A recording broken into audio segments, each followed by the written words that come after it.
Uy, Prince, napadaan ka. Hi, tita. May gusto lang po akong dalawin sa mga anak nyo. Ikaw may gusto ka siya, pasok ka muna.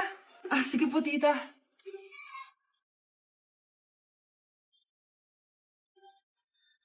Hoy, Brianna! Magaling kay Prince! Hi, Brianna. I'm Prince. I'm Brianna. Oo, yung sipon mo. Thank you. Oh, kumain na muna kayo. Salamat po pala sa pagpapakain sa akin. Masarap yan. Masarap ba? Prince? Si Prince napupulunan! Tubig! Uy, Prince, ito tubig! Salamat, Brianna. Pinakaba mo ako? Huy, pasensya ka na nabulunan ka tuloy. Okay lang po, tita. Ang totoo po nga niyan may gusto po akong ligawan sa mga anak nyo.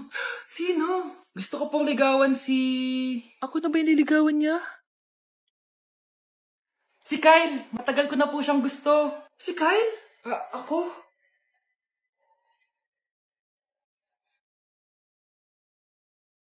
Malapit na mamatay ang nanay niyo. Mamamatay na ako, Dok. Hindi pwede mamatay nanay namin. Mga anak, bago ako mamatay, ibibigay ko na yung mga pamana niyo. Pamana? Ano kaya ipapamana sa akin? Bahay? Kotse? Pera? Kyle, sa'yo ko ipapamana tong bahay. Oh, sa akin na tong bahay, Nay. O ikaw, sa'yo na tong kotse. Nay, sa akin na yung kotse. Ikaw naman, Brianna, sa'yo na lahat ng pera ko. Password niyan ay 6969. Sa akin na lahat ng pera? Hindi namin to kailangan.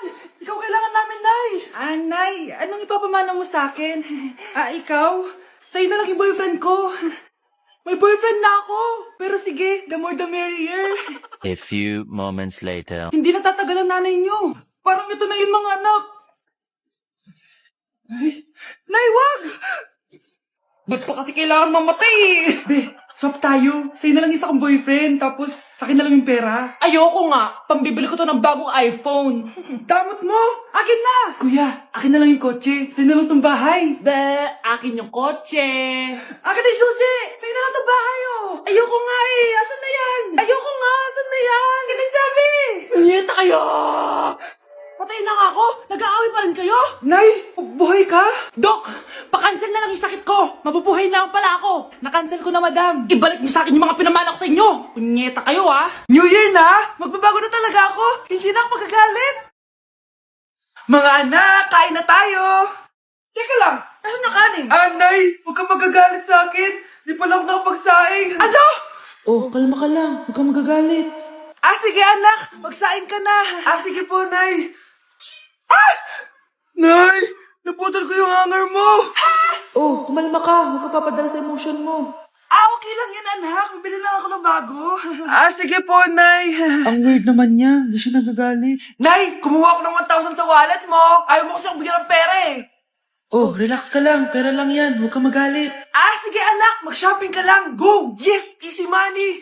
Mga anak, matulog na tayo. Ikaw, ano gusto mo? Nay, kailangan ko pala ng 1 whole sheet bukas tapos ng glue. Kung kailan gabi na? Relax ka lang. Anak mo yan. Bilan mo na siya. Sige anak. Lalabas ako ngayon kahit alas 12 na para bilhin lang yung mga kailangan mo, no? A few moments later. Nay, bakit pala di na kayo masyado nagagalit sa amin? Kasi, New Year na. Nagbago na ako. Wow, Nay. So di ka galit kay tatay kasi kapit niya yung kapitbahay natin? Ano? Lagot, paano kakalma nito? Hi, Mars! Happy New Year! Mars, parang may nagbago sa'yo. Oo! Mamamatay tao na ako ngayon! Kapit ka pala ng asawa ko, Halika dito! Nay, nandito po yung boyfriend ko. Sige anak, papasukin mo. Sige po, Nay. Babe, balik ka na. Hello po, tita. Eto ba yung driver niya, anak? Boyfriend ko yan. Anong driver, Nay? Boyfriend mo to? Halika nga dito, anak.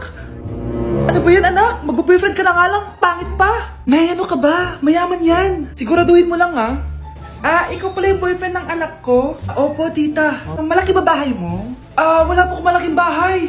Ganun ba? Ayaw kita sa anak ko. Nay, ano ba? Kasi sa mansion po ako nakatira. May kotse ka ba? Syempre po. Baka yung mura lang yan, Lamborghini lang po. Sabi ko sa inyo, Nay, mayaman yan meron po akong regalo sa inyo, tita. 1,000,000 po para sa inyo. 1,000,000? Anak, ano bang hinihintay mo? Magpakasal na kayo. Sige, Nay. Gusto ko next week may apo na ako, Kuya, alis na ako Wait, jacket ko ba yan? Oo. Sinuot niya yung jacket ko? What the dude? Di ko pa nga nagagamit yun Sana naman, nagpapaalam ka. Bakit ba ako magpapaalam? Kapatid mo naman ako. And so, pag nasira mo yan, babayaran mo? Parang jacket lang. Ano ka na sa akin? Walang pera? May pera ka ba? Wala. Huwag na nga kayo mag-away. Para kayo mga bata Wow! Nagsalita ang nagdadalang bata. Ha? Buntis ka ate? Ako? Buntis? Buntis ka ba talaga? Bloated lang ako sis. Bloated? Ano to nakita ko sa CR? Positive positive kasi ako sa COVID. May COVID sila? Oh, bakit ako nandito? Nakikichismis lang ako Ay, sorry po, sige. Wait lang. Shoutout sa mga anak ko. Artista na ako. Ano nangyayari dito? Nay, wala po. Alam kong may tinatago talaga sila. Sakit na tiyan ko. Manganganak na ata ako. Buntis ka? Pagod na ako sa pamilya ko, be. Huwag ka na magalit, Nay. Blessing to. Sino ang tatay niyan? Ako ang tatay. Nay, pasok na po ako ng school, Anak, anong nangyari sa'yo? Ba't parang pauwi na itsura mo? Tinapos ko yung research namin. Visit yung mga kagrupo ko, walang inambag. Apakaseryoso mo naman kasi. Wala ba sa New Year's resolution mo yung mag-enjoy? Mag-e-enjoy lang ako pag ako yung top 1 sa klase namin. Sana, sa pagiging fresh, top 1 ka din. Che, alis na nga ako. A few moments later. Tabi tayo Haray! Guys, tingnan niyo TikTok ni Crystal ang fresh. Wow, pati ba si Crystal ang fresh? Parang hindi siya na-stress nung bakasyon. Anyari si Ibe? Epekto ba yun na walang jowa? Anong nangyari sa akin? Di ba ginawa ko yung research natin? Yung visit na to? Ha? Di naman kayo nag-aambag, di ba? O, ba't naman nagdadabog ka dyan? Baka gusto mo isumbong kita kay man. Ikaw kaya? Isumbong kita sa nanay mo. Di ba bagsak ka sa lahat ng subject, ha? Kumalma ka. Totoo ba to? Lumalapit sa akin si Crush. Magkakajowa na ako. Hi po. Hello. Salamat pala sa pagpapakopya sa akin, Ang taas ng score ko. Wala yun. Basta ikaw. Matalino ka sana, kaso ganyan na tsura mo. Iloso po! Sumbatero! Number 2! Mukhang tosino! Sino nag-aaway? Eto, gamitin mo to. Sikreto to ni Crystal kaya nag-glow up siya. Garnier Anti-Acne Serum. Psst, be, totoo ba yan? No bumps, pimples, and acne marks? Mag-glow up na ako. Oo, be. Ito, try mo na. Ito na ang simula ng aking pagbangon.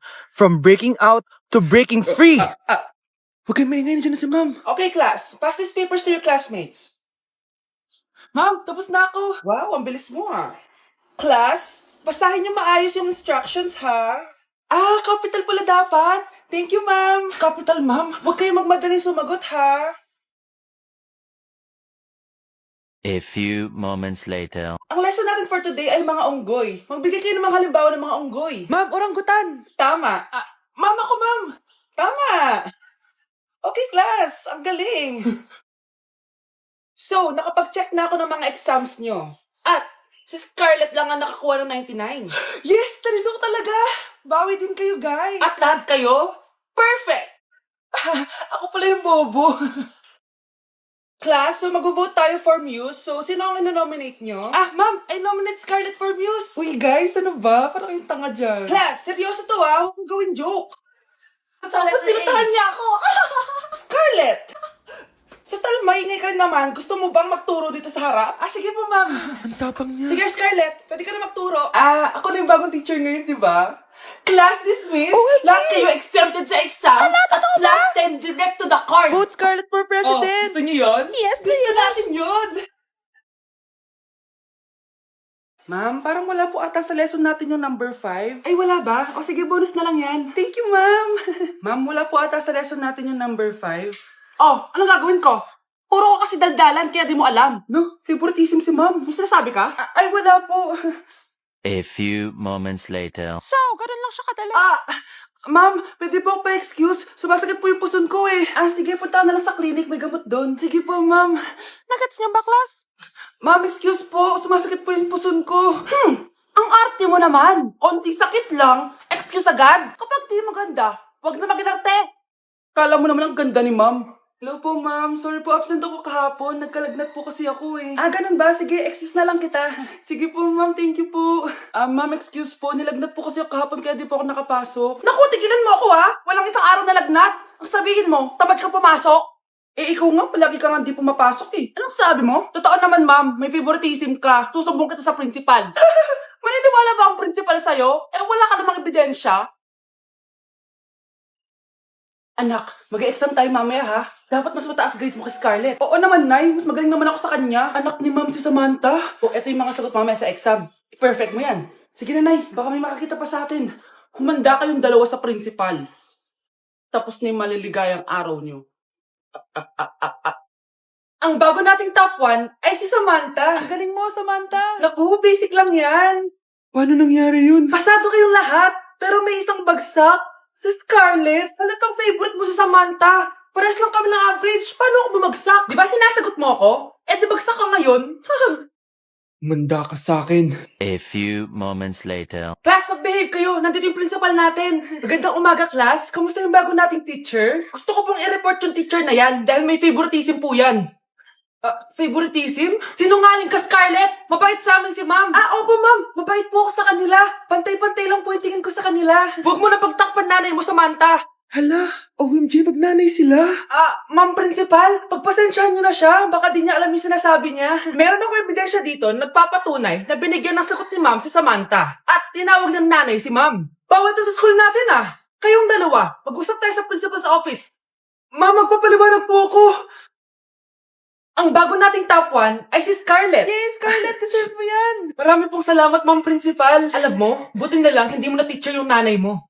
Anong sabi mo? Hindi mo ba alam na magkapatid kayo ni Samantha? Iisa lang kayo ng nanay. Mukhang bad trip si ma'am. Kayong apat, tumayo kayo. Hala, ano naman kayang ginawa nila? OMG! Natatandaan niyo ba tong group chat niyo? Paano nalaman ni ma'am yung GC namin? Patay kami nito. Ang gagaling niyo! Mag-umpisa tayo kay Scarlett. Ako po, ma'am. Palagi na nagpapareport si ma'am. Tamad na siya magturo? Sayang tuition natin, be. Isa ka pa, Christian! Ma'am, kita niyo ba, bago riban si ma'am, balita ko kumukuha siya sa class funds natin, Ginawa niya tayong business. Samantha! Yes po. Ayoko talaga dyan kay ma'am. Mas gusto ko pa yung dati natin teacher. Buti pa yun, hindi nang babagsak. Tapos magaling pa magturo. Kyle! Akala ko matino ka. Guys, huwag niyo naman ginaganyan si ma'am. Mabait naman siya eh. Sa principal nga lang. Akala niyo di ko alam mga pinagsasabi niyo sa akin? Lahat po ng sinabi namin sa GC. Totoo po yan, ma'am. Diba sabi nga nila, ma'am, truth hurts? Truth hurts pala, Sige, papakita ko to sa principal sa office. Sige, ma'am. Sabihin mo sa principal. At sasabihin din namin yung mga baho mo. Ha? Anong ibig mo sabihin? Di ba may GC din kayo, ma'am? Sinisiraan niyo pa nga yung mga estudyante. Paano mo nalaman yon? Isang pindot ko lang dito at masasend na to sa principal. Huwag mong gagawin yan. Huwag mong pipindutin. Humanda ka sa akin, ma'am. Wag! Wag! Yes! Ang taas ng score ko! Anong score mo, Scarlett? 19 yung score ko. Ay, hindi perfect. Buti pa ako, naka 20. Bawi ka na lang next time, ha? Scarlett, nagawa mo ba yung assignment natin? May assignment tayo? Hala, di ko nagawa. Huwag mo nang sasabihin kay mama. Sige, di ko sasabihin. Ma'am, may assignment po pala tayo. Ay, oo nga pala, may assignment tayo, class. Ang hindi gumawa ng assignment, bagsak sa akin, ha?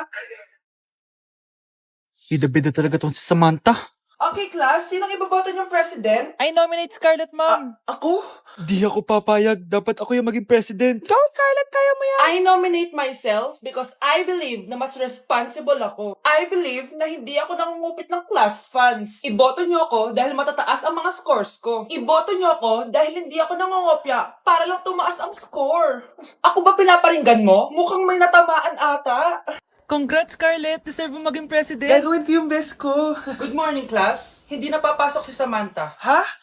Ano nangyari? Ang balita ko, nag-drop na siya dahil sa sobrang pressure sa nanay niya. Palagi siya pinapagalitan kapag hindi perfect yung score niya. Nagalit din yung nanay niya nung hindi siya nanalo ng president. Kaya, na-depress talaga siya. Kawawa naman pala siya.